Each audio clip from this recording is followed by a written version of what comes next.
नमस्कार बच्चों, मैं मोनिका सिंगल अपने YouTube channel smart learning with am single पर आपका फिर से स्वागत करती हूँ।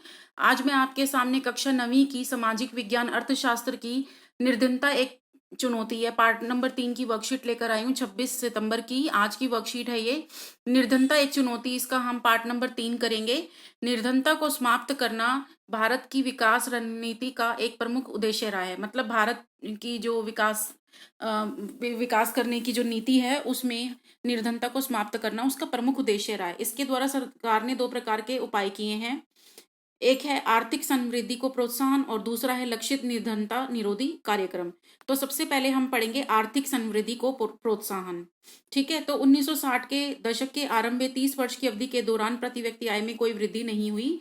1950 के दशक से, कहने का मतलब यह है कि 1950 से लेकर 1980 तक का जो समय काल रहा है उसमें जो देश की प्रति व्यक्ति आय थी उसमें कोई वृद्धि नहीं हुई।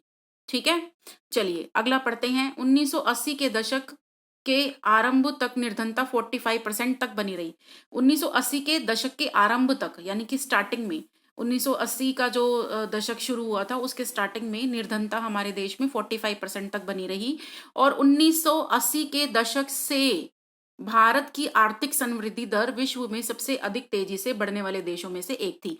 कहने का मतलब यह है कि 1980 के दशक में जो भारत की निर्धनता थी वो 45% थी, और उसके बाद 1980 के बाद भारत ने बहुत तेजी से आर्थिक विकास किया। और आर्थिक विकास करने वाले देशों में जो भारत है वो काफी तेजी से आगे बढ़ा। ठीक है, विकास की उच्च दर ने निर्धनता को कम करने में एक महत्वपूर्ण भूमिका निभाई है। कौन सी विकास की दर? आर्थिक विकास की दर। आर्थिक विकास की दर जो उच्च हुई है उससे क्या हुआ? निर्धनता में कमी आई है। निर्धनता में कमी आई का मतलब जैसे जैसे हमारे देश में आर्थिक विकास को बढ़ावा मिला वैसे वैसे हमारे देश में निर्धनता का जो स्तर है वो भी कम हुआ। ऐसा क्यों हुआ? क्योंकि जो आर्थिक विकास है ना और निर्धनता, उन्मूलन, उनके बीच में एक गहरा संबंध है। जैसे जैसे आर्थिक विकास होगा निर्धनता जो है वैसे वैसे कम होगी। मतलब आर्थिक विकास ऊपर की तरफ जाएगा तो निर्धनता नीचे की तरफ जाएगी। ठीक है, निर्धनता मतलब उसका निर्धनता देश में कम होगी। कहने का मतलब ये, नीचे जाने का मतलब देश में निर्धनता कम होगी। आर्थिक विकास तेजी से होगा तो निर्धनता कम होती चली जाएगी। ठीक है, आगे है आर्थिक समृद्धि अवसरों को व्यापक बना देती है। आर्थिक आर्थिक समृद्धि अवसरों को व्यापक बना देती है। कहने का अभिप्राय ये है कि जैसे जैसे आर्थिक विकास होता है हमारे पास अपॉर्चुनिटी बहुत अधिक आ जाती है। अपॉर्चुनिटी बहुत अधिक आती है तो क्या होता है? मानव विकास में निवेश के लिए आवश्यक संसाधन उपलब्ध हो जाते हैं। आपको पता है कि मानव विकास होता है, मानव विकास मतलब मानव तरक्की। मानव तरक्की करता है आर्थिक विकास के कारण। और आपको पता है हमारे संसार में जो साधन है वो सीमित होते हैं। और आर्थिक विकास होने से क्या होता है कि जो मानव है तरह तरह की तकनीकी विज्ञान के द्वारा क्या करता है? जो हमारे सीमित संसाधन है उनका क्या करता है? उनका उपयुक्त प्रयोग करता है। ठीक है, आगे है यह शिक्षा में निवेश के द्वारा आर्थिक प्रतिफल पाने की आशा में लोगों को अपने बच्चे स्कूलों में भेजने के लिए प्रोत्साहित करती है। ये जो आर्थिक समृद्धि है इसकी वजह से क्या होता है? जैसे जैसे आर्थिक समृद्धि बढ़ती है निर्धनता कम होती चली जाती है, यानी कि लोग अमीर होते चले जाते हैं। अमीर लोग होते चले जाएंगे तो क्या होगा? जो लोग हैं वो अपने बच्चों को स्कूल भेजने के लिए तैयार हो जाएंगे। समझ में आ रहा है?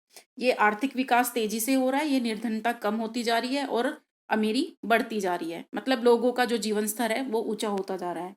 ये था हमारा आर्थिक समृद्धि में विकास होने की वजह से क्या क्या होता है। अब पढ़ते हैं लक्षित निर्धनता निरोधी कार्यक्रम।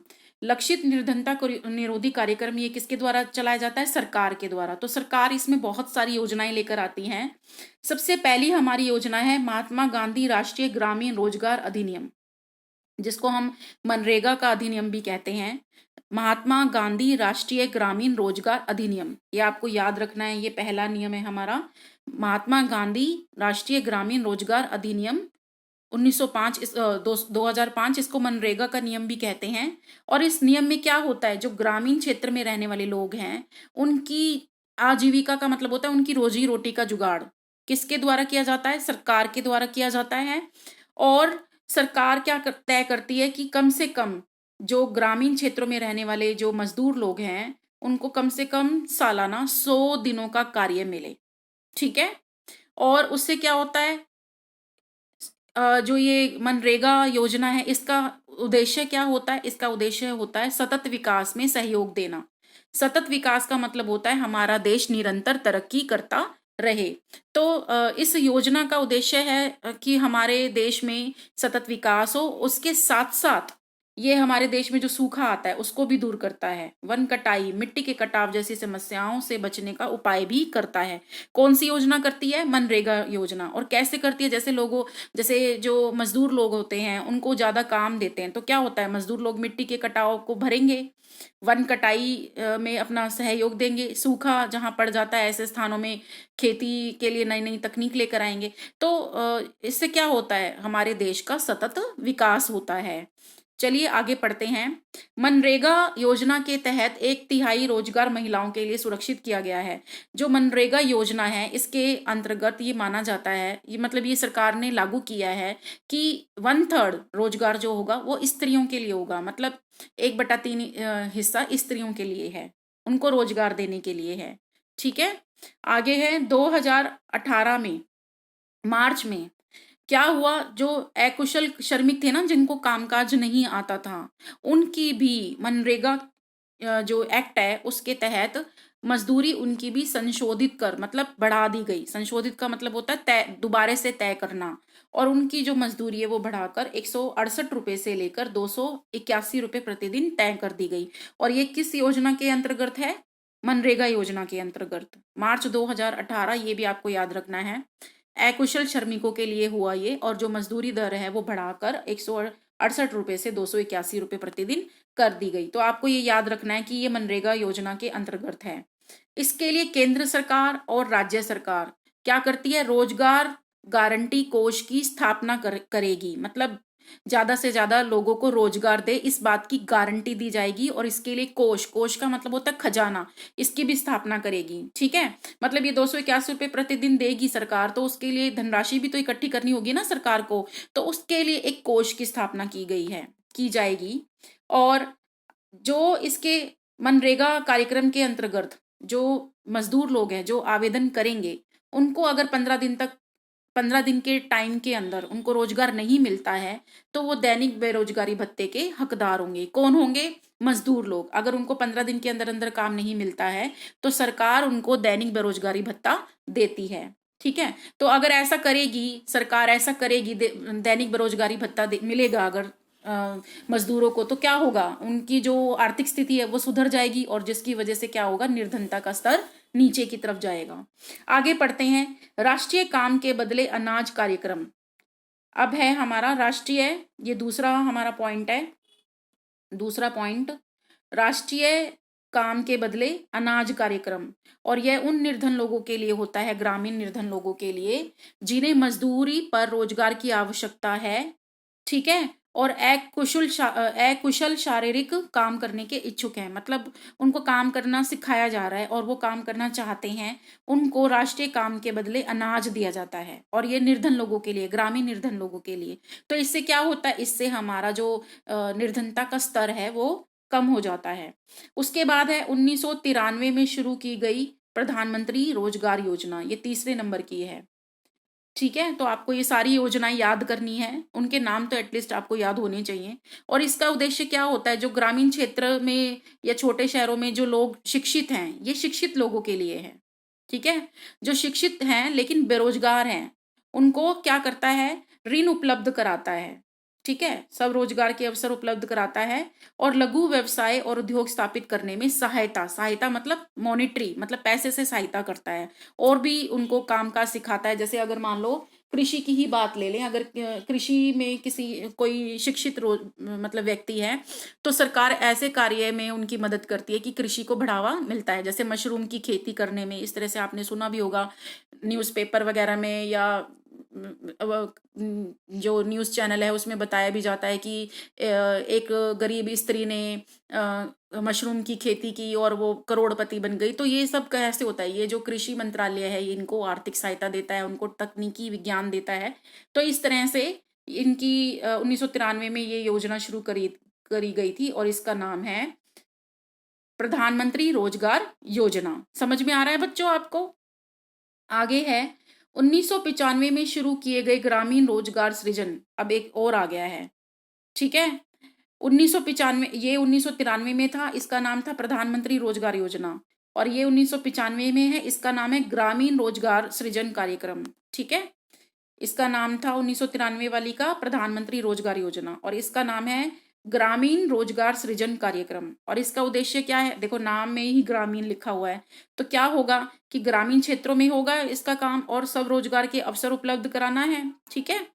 आगे है स्वर्ण जयंती ग्राम सब रोजगार योजना, ठीक है। अब देखो इसमें भी ग्राम नाम जुड़ा हुआ है, और इस योजना का आरंभ 1999 में हुआ था। इसका क्या उद्देश्य है? ग्रामीण क्षेत्रों में होगा इसका उद्देश्य कि जो भी सहायता प्राप्त निर्धन परिवार हैं उनको सब सहायता समूह में संगठित करके बैंक ऋण और सरकारी सहायकी के संयोजन द्वारा निर्धनता रेखा से ऊपर लेकर आना है। समझ रहे हो ना बात? मतलब स्वर्ण जयंती ग्राम सब रोजगार योजना का क्या कार्य था कि जो निर्धन परिवार थे उनको सहायता देकर उनको सब सहायता समूह में संगठित, मतलब ग्रुपिंग करके उनकी बैंक से उनको ऋण दिलाए। मतलब जैसे काफी सारे लोग इकट्ठा होके एक कंपनी खोल लेते हैं, इस तरह से उनको बैंक से ऋण दिलाते हैं। जैसे मान लो किसी को सिलाई करना आता है ग्रामीण क्षेत्र में, तो निर्धन है वो मतलब 5-6 लड़की औरतें इकट्ठी हुई, तो उन्होंने क्या किया, अपना समूह बना लिया, उसको संगठित कर दिया, और फिर बैंक से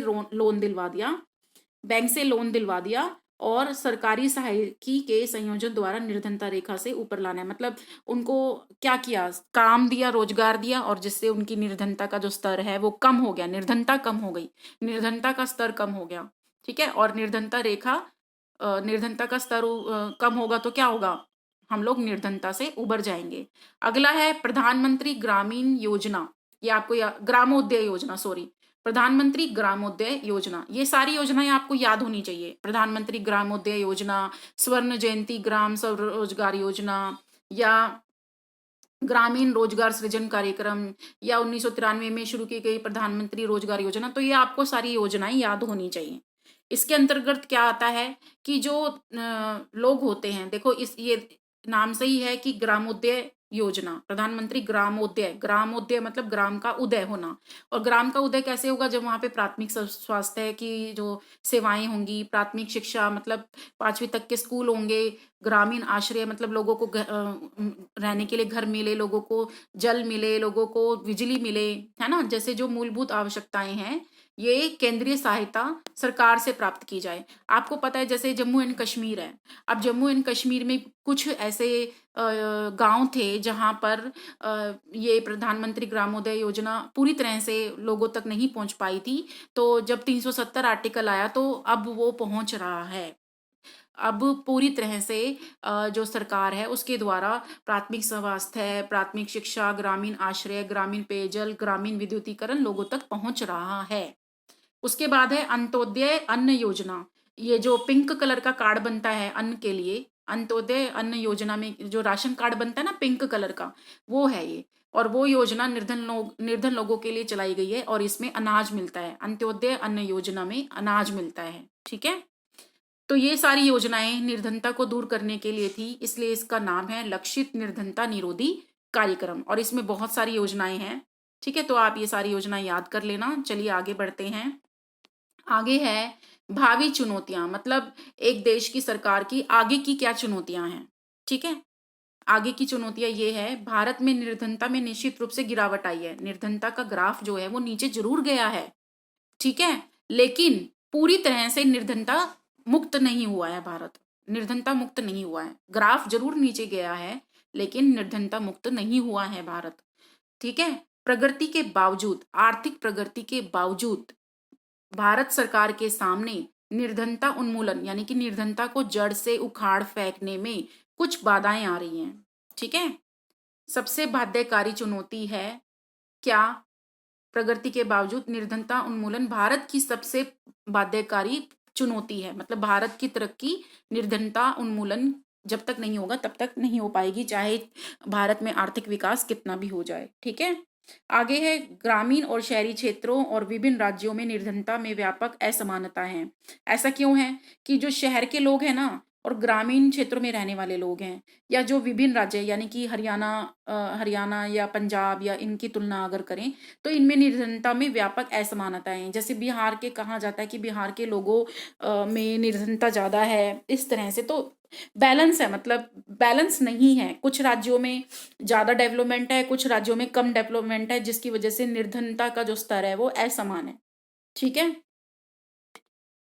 तो ऐसा होने से क्या होता है कि जो देश है वो सही तरीके से तरक्की नहीं कर पा रहा है। देश में निर्धनता की समाप्ति का कार्य उच्च आर्थिक समृद्धि, विकास, सभी के लिए निशुल्क प्राथमिक शिक्षा, जनसंख्या वृद्धि में गिरावट, महिलाओं और समाज के आर्थिक रूप से कमजोर वर्गों के बढ़ते सशक्तिकरण के द्वारा ही संभव हो सकेगा। मतलब ये कहा है कि देश में अगर हमें वृद्धि करनी है, ठीक है, देश में अगर हमें निर्धनता को समाप्त करना है, आर्थिक समृद्धि को बढ़ाना है, आर्थिक विकास की गति को बढ़ाना है, तो सबसे पहले क्या करना पड़ेगा? सभी के लिए यानी कि पूरे देशवासियों के लिए निशुल्क यानी कि फ्री में प्राथमिक शिक्षा होनी चाहिए 1 से 5 तक। जनसंख्या वृद्धि में रुकावट आनी चाहिए, महिलाओं के साथ अच्छा व्यवहार होना चाहिए, समाज जो है आर्थिक रूप से जो कमजोर वर्ग हैं जैसे ST SC OBC, इनका क्या करना चाहिए? इनको उभारना चाहिए। ठीक है। इनकी बढ़ती सशक्तिकरण का मतलब होता है इनको आगे बढ़ने के लिए प्रेरित करना चाहिए। तभी जो हमारा देश है वो आगे बढ़ पाएगा, आगे उसकी तरक्की हो पाएगी, उसका आर्थिक रूप से विकास हो पाएगा और निर्धनता में कमी आएगी। ठीक है। निर्धनता का अर्थ तो ये भारत के लिए क्या है? चुनौतियां हैं। क्या सबको प्राथमिक शिक्षा उपलब्ध कराना, जनसंख्या वृद्धि में गिरावट लाना। आपको पता है जनसंख्या वृद्धि अभी भी बढ़ रही है, कम नहीं हो रही है। महिलाओं और समाज के जो पिछड़े वर्ग हैं उनके साथ अच्छा व्यवहार करना, उनको आगे बढ़ने के लिए प्रेरित करना। ठीक है। तो इससे ये हमारे देश के लिए सबसे बड़ी चुनौतियां हैं। ठीक है। चलिए आगे बढ़ते हैं। निर्धनता का अर्थ जीवन निर्वाह के न्यूनतम स्तर की अपेक्षा उचित स्तर के रूप में हो। मतलब निर्धनता न्यूनतम न होकर, निर्धनता का अर्थ जीवन निर्वाह के न्यूनतम स्तर की अपेक्षा, न्यूनतम जीवन निर्वाह का मतलब होता है कि लोगों का जो लिविंग स्टैंडर्ड है वो न्यूनतम ना होके उच्चतम रूप में होना चाहिए। लोगों का जो स्टैंडर्ड है अभी वो नीचे की तरफ है, मतलब सभी देशवासियों के सभी लोगों का। ठीक है। अमीर लोगों की बात नहीं कर रही, उनका तो होता ही है स्टैंडर्ड हाई, लेकिन सारे देशवासियों का जो स्तर है अभी न्यूनतम है वो हमारा उचित स्तर के रूप में होना चाहिए, यानी कि आगे बढ़ते रहना चाहिए। निर्धनता की अवधारणा का विस्तार मानव निर्धनता तक कर देना चाहिए। निर्धनता की अवधारणा का विस्तार मानव निर्धनता तक कर देना चाहिए। मतलब निर्धनता छोटे पैमाने पर नहीं समझनी चाहिए, उसको मानव लेवल पर समझनी चाहिए कि अगर निर्धनता उन्मूलन होगा तभी मानव का विकास होगा। कहने का मतलब ये है। ठीक है। और यह तभी हो सकता है जब बड़ी संख्या में लोग अपना भोजन जुटाने में समर्थ हो। मतलब सभी लोगों को खाने के लिए मिले, उनके पास शिक्षा हो, उनका घर स्वास्थ्य अच्छा हो, रोजगार की सुरक्षा उन्हें मिले। मतलब सभी लोगों को काम मिले, बेरोजगारी ना फैले, लोगों में आत्मविश्वास हो, सम्मान हो, और लिंग और जाति के आधार पर वो एक दूसरे से भेदभाव ना करें। ठीक है। भेदभाव मुक्त हो, तभी हमारा देश जो है सही तरीके में निर्धनता से मुक्त होगा और हमारा देश तरक्की के मार्ग पर आगे बढ़ेगा। विकास के साथ निर्धनता की परिभाषा भी बदलती रहती है, मतलब बदलती है। विकास अगर होता है, मैंने आपको बताया था ना, आर्थिक विकास होगा तो निर्धनता का स्तर नीचे जाएगा। तो इन्होंने कहा है कि तो उनका स्तर भी बदलता रहेगा। ठीक है। इसलिए निर्धनता उन्मूलन हमेशा एक गतिशील लक्ष्य है। गतिशील मतलब हमें इस लक्ष्य को प्राप्त करते ही जाना है और ये लक्ष्य जो है वो चलता ही रहेगा। क्यों चलता रहेगा? क्योंकि हमारी आर्थिक गति भी तो चलती रहती है ना। आर्थिक गति हमारी चलती रहेगी तो निर्धनता का जो स्तर है वो भी चलता रहेगा, बदलता रहेगा। गतिशील का मतलब होता है बदलता रहेगा।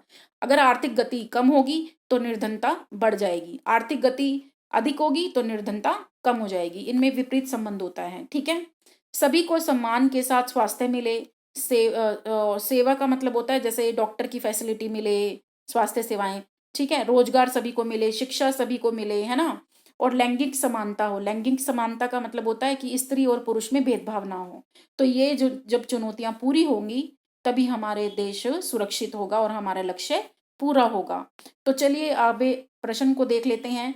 निर्धनता दूर करने के लिए सरकार द्वारा किन दो प्रकार के उपाय किए जा रहे हैं? तो आपके ये दोनों प्रकार के उपाय यही हैं: आर्थिक समृद्धि को प्रोत्साहन और लक्षित निर्धनता विरोधी कार्यक्रम। तो मैंने यहाँ पे नीचे भी लिखा है, आप देख सकते हैं।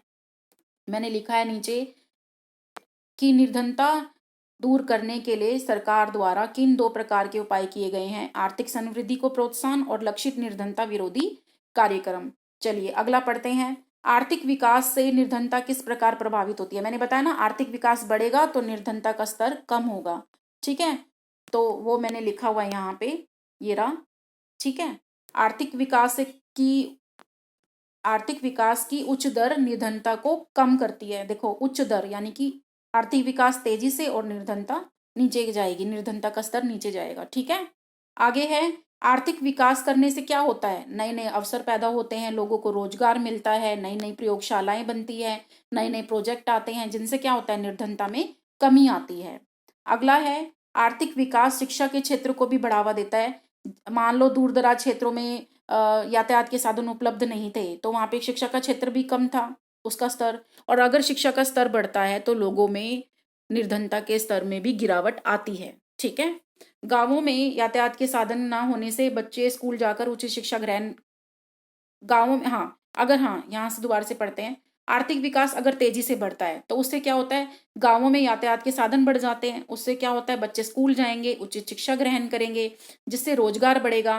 रोजगार बढ़ेगा तो निर्धनता कम होगी। तो ये आपने सभी का रीजन लिखने हैं।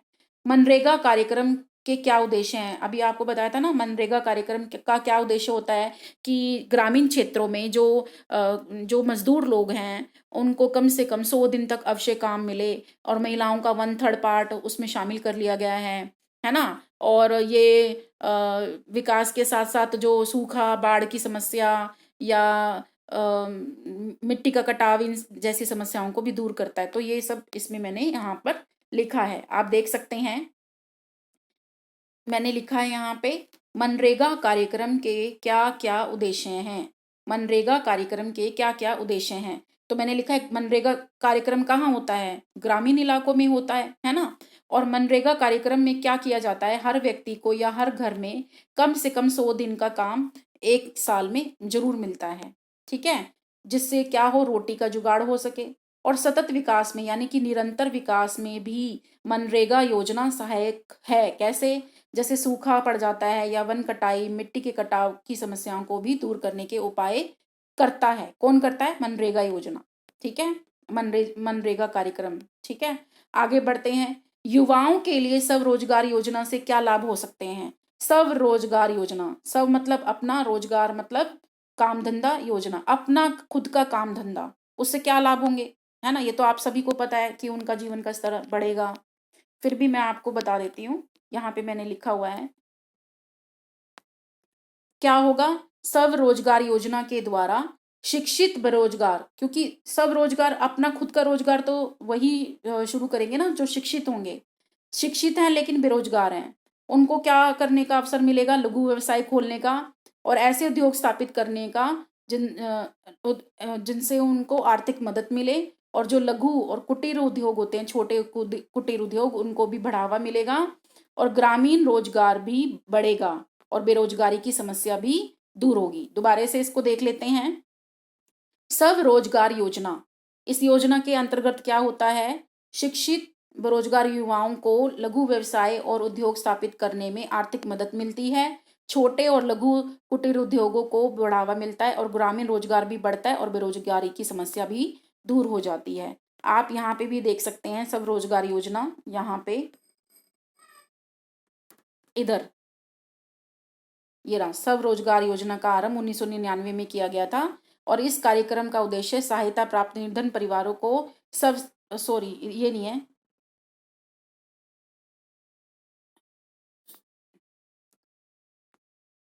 ये है प्रधानमंत्री योजना का उद्देश्य ग्रामीण क्षेत्रों और छोटे शहरों में जो शिक्षित बेरोजगार युवक हैं उनको स्वरोजगार के अवसर उपलब्ध कराना है, लघु व्यवसाय खुलवाना है उनके, और नए उद्योग धंधे स्थापित करना है। ठीक है, तो यहाँ से भी आप देख सकते हो। वैसे आप इस क्वेश्चन को ना अपने अनुसार भी लिख सकते हो। ठीक है, आगे है, आपके विचार में निर्धनता दूर करने के लिए क्या क्या काम किए जा सकते हैं? ठीक है, तो शिक्षा को बढ़ावा देना। ठीक है, तो ये सारे कार्य हैं। आर्थिक विकास की गति को बढ़ाना, बिजली पानी आदि की व्यवस्था करना। तो आगे देखते हैं क्या लिखा है मैंने। आपके विचार से निर्धनता दूर करने के लिए क्या क्या काम किए जा सकते हैं? क्या क्या काम किए जा सकते हैं? आर्थिक विकास में वृद्धि की जा सकती है, क्योंकि आपको पता है ना, निर्धनता तभी दूर होगी जब आर्थिक विकास तेजी से होगा, ऊपर की तरफ जाएगा। यानी कि छोटे और कुटीर उद्योगों और हस्तशिल्प उद्योगों को बढ़ावा मिलना चाहिए, क्योंकि उससे क्या होता है, बेरोजगारी दूर होती है।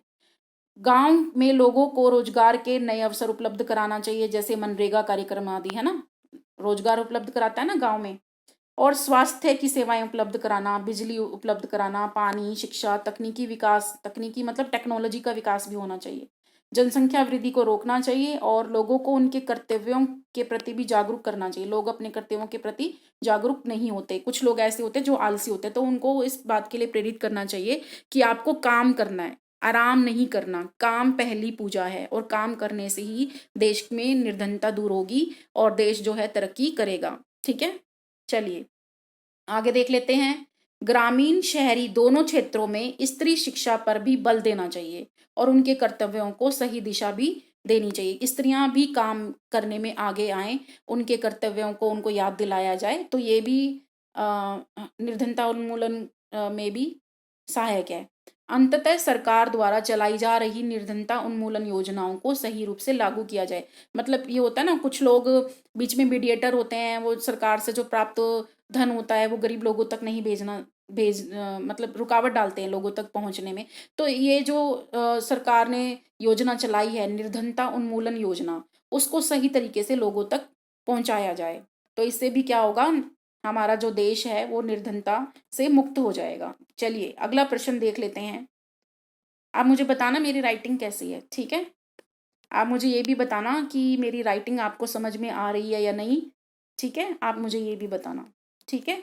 चलिए अगला प्रश्न देख लेते हैं। आगे है, भोजन और आवास जुटाने के साथ साथ किसी व्यक्ति के जीवन में अन्य किन किन आवश्यकताओं को आप महत्व देंगे और क्यों? देखो यहाँ पे आप देख ही सकते हो कि उनके पास शिक्षा भी होनी चाहिए। यहाँ पे उनके पास शिक्षा है, उनके पास शिक्षा, घर, स्वास्थ्य की सुविधा, रोजगार की सुविधा, आत्मविश्वास, जाति और लिंग मुक्त उनके विचार होने चाहिए। तो ये सब आप लिख सकते हो, मैंने भी इनको यहीं पर ऐसे लिखा है। चलिए देख लेते हैं हम, ये रहा।